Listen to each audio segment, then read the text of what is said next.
Hace 15 años más o menos, un montón de personas nos enamoramos de un sitio que nos dio un lugar para ponernos a charlar de cualquier cosa que nos interese. Con el tiempo, este sitio se fue transformando y pasó a ser principalmente discutir el tema del día.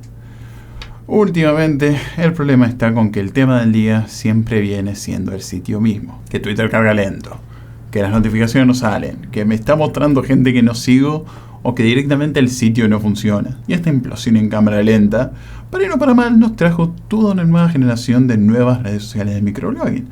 Por un lado tenés sitios un poco más establecidos, onda Post Social, con un montón de capital VC y un montón de cosas así. Después tenés proyectos muchísimo más chicos como Hive, por ejemplo. Y después tenés Mastodon. Y mucha gente se empezó a interesar en Mastodon, principalmente porque era una plataforma abierta, como para no repetir exactamente los mismos errores que se cometieron con Twitter. Y sí, hay un elefante gigante en la habitación, que es toda la gente que uno ya sigue en Twitter.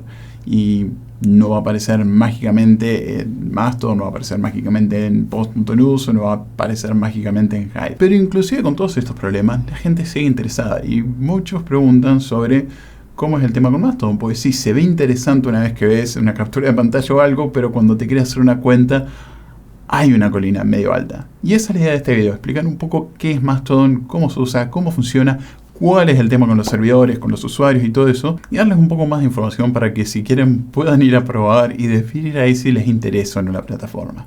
Así que si todo esto les interesa, el resto del video después de la intro.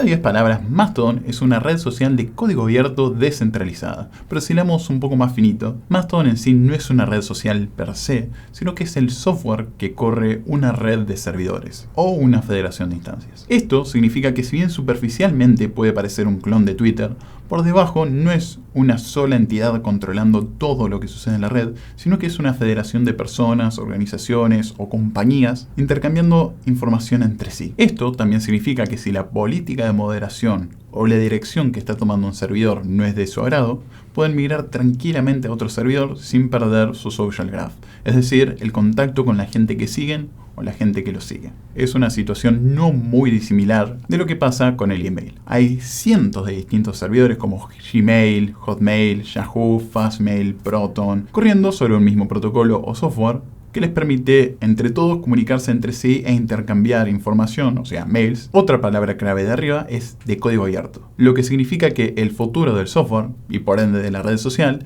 es una discusión abierta entre el organismo a cargo, los desarrolladores y los usuarios. Si ustedes van, por ejemplo, al GitHub de Mastodon, pueden ver no solo el código en sí, sino pueden ver también todos los issues o los problemas o el roadmap, y pueden inclusive plantear su propio problema o su propia solicitud de alguna que otra feature.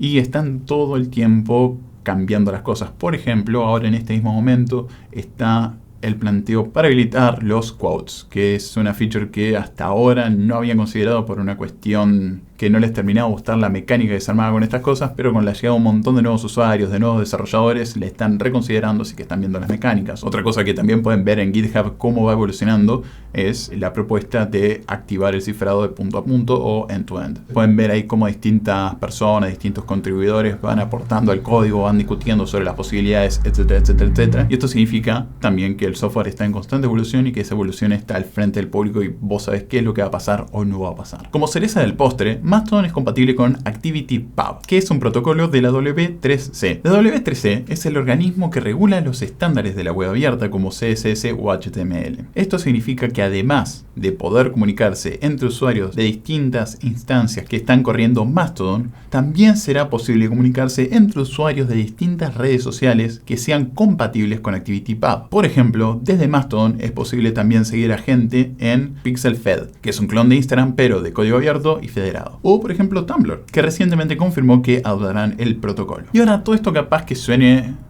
como muy bueno, como porque es que esto es gratis. Toda esta última década nos estuvieron vendiendo de que nos tienen que espiar y tienen que saber qué papel higiénico usamos para poder darnos servicios gratuitos. ¿Cómo es que esto funciona para que podamos utilizarlo de forma gratuita, que no nos estén espiando y que no nos estén vendiendo publicidad. Mastodon, o sea, el software en sí, es desarrollado por un organismo sin fines de lucro registrado en Alemania y opera gracias a donaciones en Patreon. Esto significa que el software en sí no tiene implementadas ni fuerza ni favorece ninguna estrategia de monetización. Cada instancia puede funcionar como quiere. Algunas instancias ofrecen cuentas pagas, otras tienen un paywall de acceso, algunas operan con sistemas de crowdfunding, etc. Con esa definición más o menos básica de Mastodon de lado, ¿cómo se usa Mastodon? Porque hay una pregunta que es la barrera de entrada más alta que siempre todos preguntan y es: ¿servidores? ¿Instancias? ¿Cómo es eso? Y la verdad es que no es tan complicado como puede parecer. Como mencioné, Mastodon no es un solo sitio, sino una red de servidores. Por lo que lo primero que hay que hacer es encontrar un servidor para poder crear nuestra cuenta. Y esto no es nada de otro mundo, es como si tuviéramos que elegir entre Gmail, Hotmail o Yahoo para poder crear nuestra cuenta de mail. Nada más que acá todavía no hay servidores gigantes y todos tienen más o menos el mismo set de funcionalidades. Pero esta multitud también lleva a una parálisis de opciones, porque hay un montón de alternativas y, bueno, ¿cuál elijo?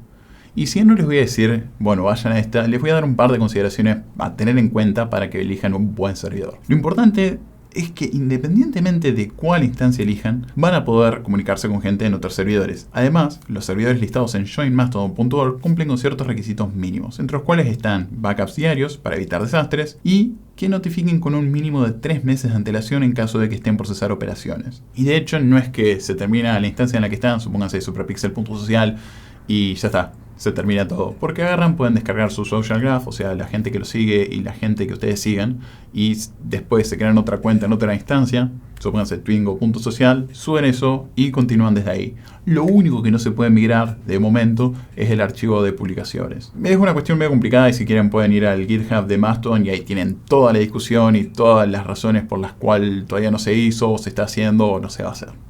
Es un tema, pero aunque sea, no pierden toda la gente que ustedes sigan ni que ustedes lo sigan. Otra consideración es que corre una versión relativamente reciente de Mastodon, dado que features como por ejemplo la edición de posts dependen de que el servidor esté actualizado al menos a la versión 4.0 para permitirlo. Si necesitan otra guía más para ver qué servidor elegir, fíjense en qué servidores están sus conocidos como para tenerlo de referencia. Los servidores de lado, siguiente tema, los usuarios, porque lo han visto por todos lados. Hay un montón de gente que en Twitter tiene su dirección de Mastodon y no es como la de antes. Lo que pasaba es que en servicios como Twitter, Instagram o Facebook, donde todo es un solo servicio, con @usuario, ya está, porque no es que tienen que, bueno, no, pertenece en este servidor o está en este subreddit o lo que sea. Es un usuario único, central, global y listo. Pero como Mastodon funciona como si fueran mails, donde hay un montón de servidores distintos donde pueden estar los mismos usuarios, es necesario etiquetar tanto el usuario como el servidor. Por ejemplo, @suprapixel, que es el usuario, @mastodon.social, es el perfil de Mastodon de Suprapixel en mastodon.social. Una vez que crearon su cuenta en el servidor que encontraron, van a ver que lo primero que ven son 3 timelines. Una que está vacía porque ustedes acaban de crear una cuenta, entonces no siguen a nadie. Esa es la timeline personal donde únicamente está la gente que ustedes siguen. La siguiente timeline es la timeline local. Esta timeline muestra el contenido que hace toda la gente que esté en un servidor. En instancias que son medio genéricas, como por ejemplo mastodon.social o mastodon.online o Hachiderm, esto es medio inútil porque es un flujo incesante de contenido que no tiene ni ritmo ni nada. O sea, como mucho, supónganse que con una aplicación o un bot pueden utilizar para detectar patrones o en caso de que haya un concierto o un terremoto o lo que sea, va a servir para eso. Ahora, en instancias temáticas, como por ejemplo, no sé, una de artistas o una de desarrolladores de juego, o por qué no, la de un medio, supónganse, creo que maxstories.net, que es un blog que habla de un montón de cosas de Apple y de productividad, etc., tiene su propia instancia y adentro están todos los editores. Entonces, si ustedes van a la timeline local de esa instancia, van a poder ver todo el contenido y todas las opiniones de los miembros de ese medio, lo cual tiene su utilidad. Y finalmente, la última timeline federada. Y esto es el caos de la existencia misma. Esto combina todo lo que tiene una instancia local con todas las cosas que ese servidor ve porque un usuario en ese servidor sigue a alguien de otra instancia. Entonces es caos. ¿Utilidad tiene? Quizás para lo que sirva más nuevamente es para tendencias a nivel macro donde aplicaciones o servicios puedan curar eso para poder ver, no sé, mira, esta es la temática que se está viendo en distintos horarios, en distintos países, y te permite armar un grafo, te permite hacer un análisis sociopolítico, lo que sea.